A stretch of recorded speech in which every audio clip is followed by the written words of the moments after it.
Now we shall look into the solar electrical energy. So there are two ways of getting electrical energy from solar power. The thermal route, where heat is involved, and the direct conversion route through photovoltaic cells, PV cells. In the solar thermal power stations also, there are two types of collectors. One is power tower and the other is parabolic trough collector. Now, what is power tower? Sorry, it's very simple. You will have a central tower, tall, long central tower, okay, uh, at a very, like your windmills you have seen, at a very tall height they have kept 100 meters, something like that, okay, and around that tower on the ground level, you will have lot of mirrors, small mirrors, and these mirrors are known as heliostats, okay. So when the sunlight falls on the mirrors which are adjoining, surrounding this tower, these mirrors will reflect the light and heat onto the tower. And on the tall tower, there will be a tank which will consist of molten salt, for example, liquid sodium. Okay, and because of this heat, the temperature of that liquid sodium will increase to almost 566 degrees or 600 degrees. Okay, so what we have done, you have got a tall tower and you have got small mirrors around the tower on the earth. Tower is at the top place, mirror at the bottom. Okay, then the heat will go to the tower and there it will melt the salt, which will come up, the temperature may go up to 550 560 degrees centigrade. Now what we will take, we will take the heat from this molten salt, okay, in a heat, it will be pumped to a heat exchanger where steam is produced from water. Now this steam is run in a normal steam turbine and the Rankine cycle, so it produces electricity. Okay, the heated salt from the reservoir is stored in the hot salt thermal storage tank. And this molten tank is passed through a steam generator which creates steam and drives the steam turbine generating electricity. And after cooling, the steam will come back and the cycle is repeated. And after giving the heat, the molten salt, which was at high temperature 500 plus, will cool down and will come back to the storage tank for reuse. So this solar power tower means we are having a tall tower surrounded by small mirrors on the ground, and the mirrors reflect the sunlight energy to the tower. It is a concentrated form of energy, so that temperature of the molten salt increases by concentrating. Okay,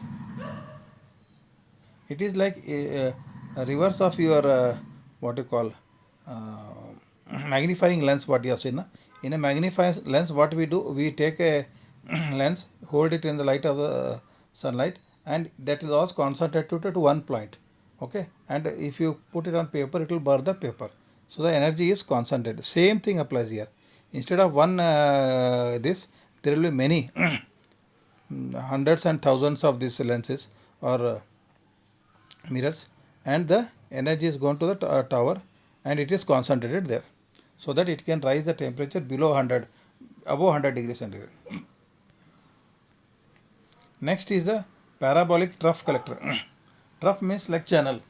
Okay, parabolic is the shape. So here, these plants are also available. These actually in my next class I will show the sketch also. These are available. Real life plants are available. So they are also converting the solar thermal energy into electrical energy. Okay. Here the instead of mirrors there are parabolically curved trough.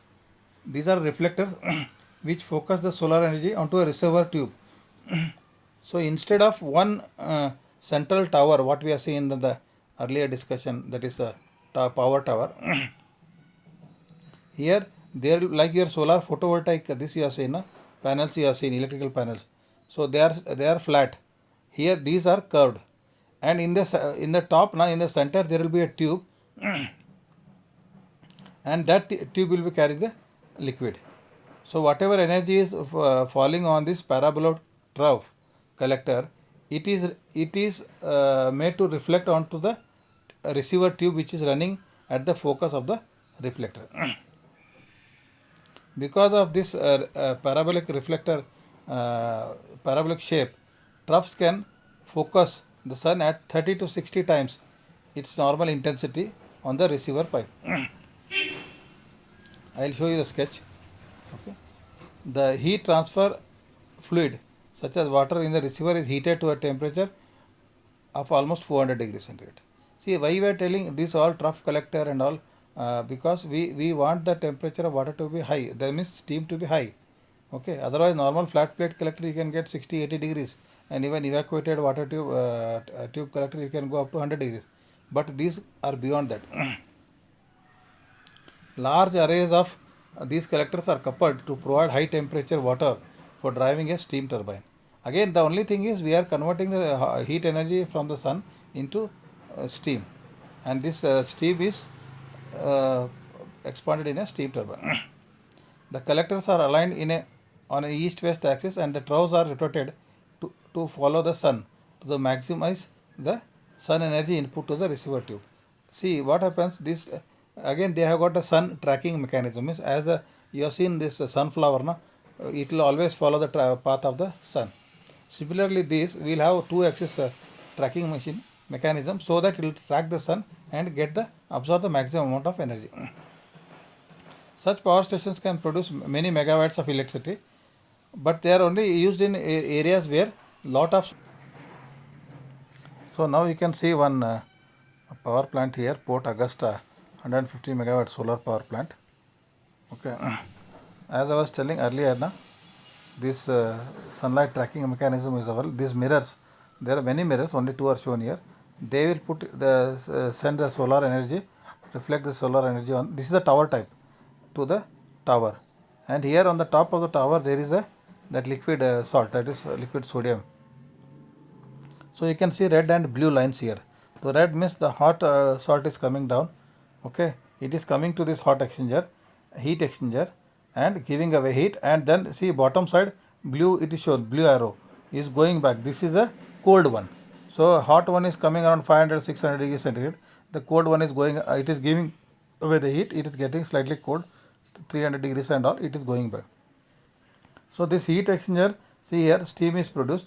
The steam passes through the turbine, which expands in the turbine, and because the generator is coupled to the turbine, electricity is generated. Okay, and this condensate, it comes to the condenser. Again, it is pumped back to the heat exchanger. So this is one more loop. So there are two loops. One loop is a loop for the salt, hot salt, which comes to the heat exchanger, and second loop is the water which gets converted to steam, expands in turbine and comes back. So the heat exchanger acts like a boiler of a Rankine cycle power plant. Okay, this is the tower type solar thermal electric station. Now here this is the trough type collector. You can see the sun and the sunlight falling on the parabolic trough. This curved shape, this is called the trough. Okay, now you can see right side the blue lines are there, means the cold water is coming. It can be water or other fluid also, but water is cheap and abundantly available, so I am talking about water. So this water is coming. When this sunlight falls on the trough, it is reflected onto the central receiver. So this pipe will be acting like a central receiver pipe, and the entire solar energy is focused onto this pipe, and this water will become hot and go. See, now you can see while going, it is going as red. Okay, so this will become steam. Ultimately, this heat energy of sun is used to convert the liquid water into high temperature steam, and this steam is again expanded in a Rankine cycle power plant to produce electricity. So these are the two methods of producing electricity from solar thermal route.